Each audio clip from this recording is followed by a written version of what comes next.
I've got some Winsor Newton professional watercolor markers with me today. This is a brand new product, and I like to think of it as pushing the boundaries of traditional watercolor because we usually think of pans and we usually think of tube colors. But this is a twin tip watercolor marker. So if I take off this tip right here, I've got a very fine point so I can make fine lines. And if we go to the other side, I've got a flexible brush nib right there so I can push down on that and get a fatter, wider brush-like mark. A lot of people who are used to markers, we think of it as a very graphic material. We can make these hard-edged lines and such. And I like that because this can shake up what we do to our watercolors. Rather than just traditional washes, we can come back in and draw over the top with different lines that can be quite expressive. And we can do a few other things as well. I'm going to take some water on my brush, and I'm going to just lay a little bit of water down right here in the middle of the page.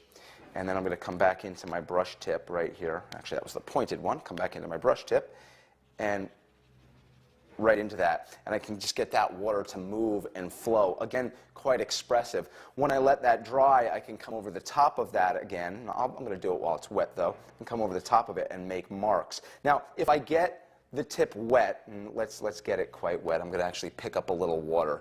If I do this, what you're going to notice is that's going to thin out the color quite a bit. But as I keep going, and I get rid of the color off of there, almost like laying down a gradual wash, you see it comes back to that same strong color. So I have different variations that I can get with that.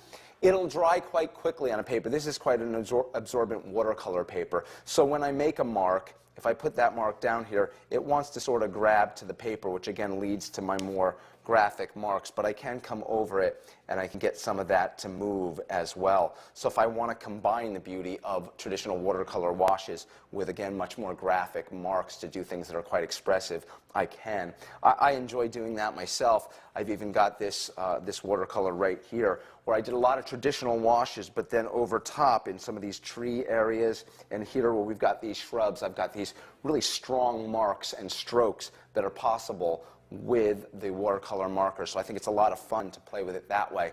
36 colors, highly pigmented, light fast, just like you expect from the rest of our watercolor range, and they're intermixable with everything else. If you were using, let's say, your tube colors, and then you were working with the markers and you got a little bit of the watercolor tube marker or tube color on the marker tip, you could just wet that and get it back to normal and use that again. So it's a really fun new material. I think it lets us explore different creative options for watercolor, and you can find out more about it on our website.